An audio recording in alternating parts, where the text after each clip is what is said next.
की धरती पर कूटनीति की बातें चल रही हैं, लेकिन वॉशिंगटन से धमकी का फरमान जारी हो चुका है। बातचीत खत्म भी नहीं हुई थी कि डोनाल्ड ट्रंप ने दुनिया को साफ संदेश दे दिया है कि या तो अमेरिका की शर्तें मानो या फिर आर्थिक सजा भुगतो। ईरान के साथ व्यापार करने वालों पर अब अमेरिका की सीधी नजर है और ये फैसला सिर्फ ईरान के लिए नहीं बल्कि पूरी दुनिया के लिए एक कड़ी चेतावनी बनकर उभर रहा है। नमस्कार, स्वागत है आपका जी न्यूज़ के डिजिटल प्लेटफॉर्म पर और मैं हूं आपके साथ कनिष्का मिश्रा। ओमान की राजधानी मस्कट में ईरान और अमेरिका के वरिष्ठ अधिकारियों के बीच बातचीत खत्म होने के कुछ ही घंटे बाद अमेरिकी राष्ट्रपति डोनाल्ड ट्रंप ने एक ऐसा एग्जीक्यूटिव ऑर्डर दे दिया और साइन कर दिया है कि जिसने वैश्विक राजनीति में हलचल मचा कर रख दी है। इस आदेश के मुताबिक जो भी देश ईरान से सीधा या फिर परोक्ष रूप से व्यापार करेगा उसे अमेरिका के साथ अपने व्यापार पर भारी टैरिफ चुकाना पड़ेगा। जी आपने बिल्कुल सही सुना।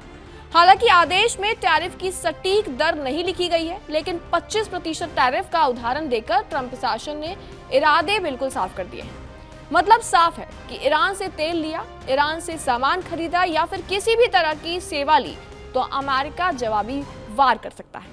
और ये सब उस वक्त हुआ जब ओमान में कई हफ्तों की धमकियां और चेतावनियों के बाद ईरान और अमेरिका वार्ता की शुरुआत कर रहे थे। ट्रंप ने सीधे भले ही आदेश पर कुछ भी ना कहा हो, लेकिन एयरफोर्स वन में पत्रकारों से बातचीत करते हुए एक लाइन बार बार दोहराई कि ईरान परमाणु हथियार नहीं रख सकता।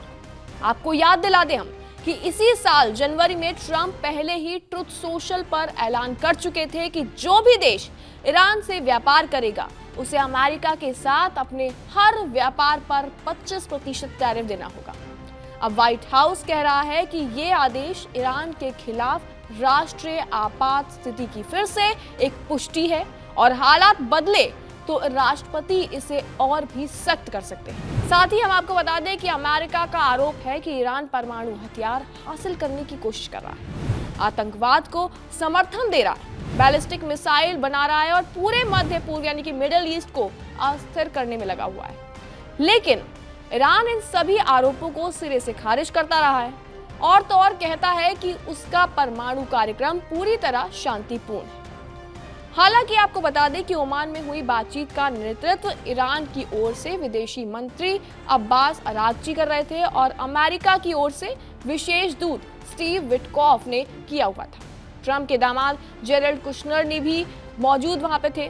ट्रंप ने बातचीत को बहुत अच्छी बताया, लेकिन साथ ही खुली धमकी भी दी और कहा कि अगर ईरान समझौता नहीं करता तो नतीजे बेहद गंभीर हो सकते हैं। और सिर्फ इतना ही नहीं, ट्रंप ने यह भी कहा है कि अमेरिका का विशाल नौसैनिक बेड़ा उस दिशा में आगे बढ़ रहा है।